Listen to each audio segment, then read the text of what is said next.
ಬಲಿಷ್ಠ BJP ಪಂದ್ಯ ಗೆದ್ದ ಬಂಡೆ. ವಿಧಾನ ಪರಿಷತ್ ಪಂದ್ಯ ಗೆದ್ದ ಬಂಡೆ ಮುಂದೆ GBA ಮತ್ತು ಜಿಲ್ಲಾ ಪಂಚಾಯತ್ ಚುನಾವಣೆ. ಇದು ಶಿವ ಸರ್ಕಾರಕ್ಕೆ ಇನ್ನೊಂದು ಸುನಾಮಿ ಪರೀಕ್ಷೆ ಬರಲಿದೆ. ಕನಕಪುರದ ಬಂಡೆ ಶಿವ ಸರ್ಕಾರ GBA ಚುನಾವಣೆಗೆ ರೆಡಿ ಎಂದು ಬ್ಯಾಟಿಂಗ್. ಬ್ರಹ್ಮಾಂಡದ ಬ್ರಹ್ಮ BSY BJP ಚುನಾವಣೆಗೆ ಸಿದ್ಧ ಎಂದು ಬೌಲಿಂಗ್. ಕೇಂದ್ರ ಸಚಿವ SDK GBA ಚುನಾವಣೆಗೆ ನಾವು ಬದ್ಧ ಎಂದು ಕ್ಯಾಚಿಂಗ್. 2026 ಜೂನ್ 25ರಂದು ಖಚಿತ.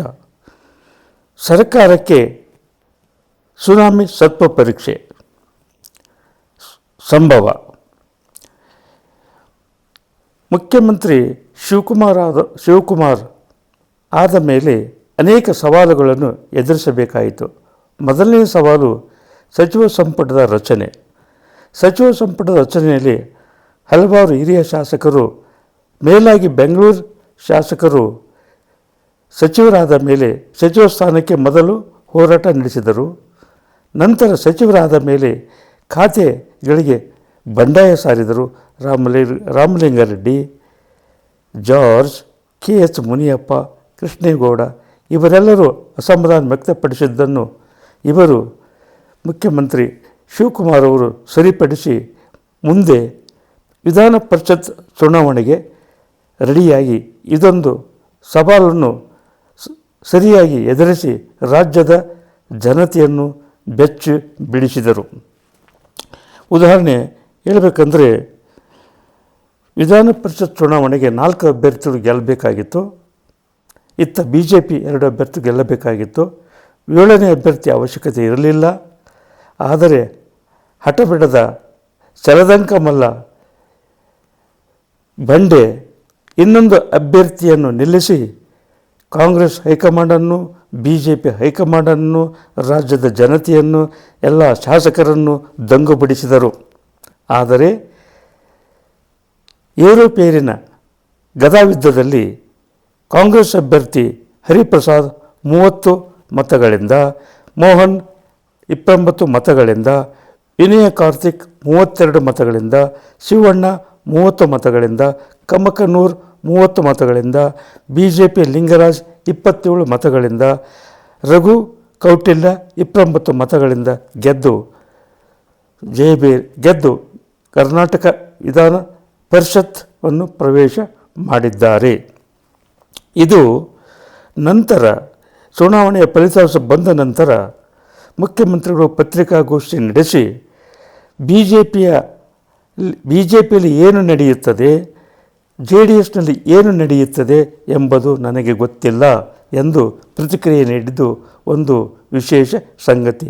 ಸುರ್ಜೇವಾಲಾ ಕೂಡ ನಮ್ಮ ಸರ್ಕಾರದ ಗ್ಯಾರಂಟಿ ಸಾಧನೆಗಳಿಂದ ಪಕ್ಷ ಗೆಲ್ಲಲು ಸಹಾಯವಾಗಿದೆ ಎಂದು ಪ್ರತಿಕ್ರಿಯೆ ನೀಡಿದ್ದಾರೆ. ಇತ್ತ ಪ್ರದೇಶ ಕಾಂಗ್ರೆಸ್ ಅಧ್ಯಕ್ಷ ಹರಿಪ್ರಸಾದ್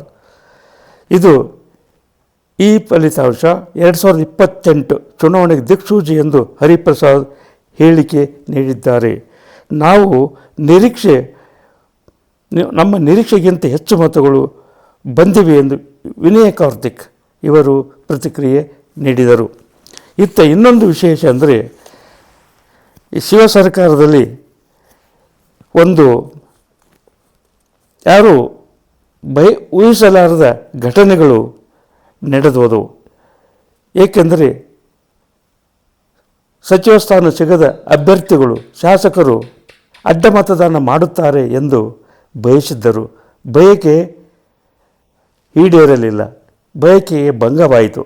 ಏಕೆಂದರೆ ಕಾಂಗ್ರೆಸ್ ಅಭ್ಯರ್ಥಿಗಳೇ ಹೆಚ್ಚಿನ ಪ್ರಮಾಣದಲ್ಲಿ ಮತ ಪಡೆದು JDSನ 7 ಮತಗಳು, BJPಯ 3 ಮತಗಳು ಅಡ್ಡ ಮತದಾನಕ್ಕೆ ಹೋಗಿದ್ದು ಒಂದು ವಿಚಿತ್ರ ಸತ್ಯ ಸಂಗತಿ. ಅಲ್ಲದೆ ಒಂದು ಶಾಸಕರ ಮತ ಅಸಿಂಧು ಆಗಿದ್ದು ಇದು ಎಲ್ಲರೂ ತಲೆ ತಗ್ಗಿಸುವ ಒಂದು ಘಟನೆ ಎಂದು ಹೇಳಬಹುದು. ಈ ರೀತಿಯಾಗಿ ಬಂಡೆ ಬಿರುಗಾಳಿಗೆ BJP ಮತ್ತು JDS ಒಂದು ಅಲೆಯಂತೆ, ಒಂದು ಒಣಗಿದ ಅಲೆಯಂತೆ ಹೋಗಿವೆ. ಇದು ಒಂದು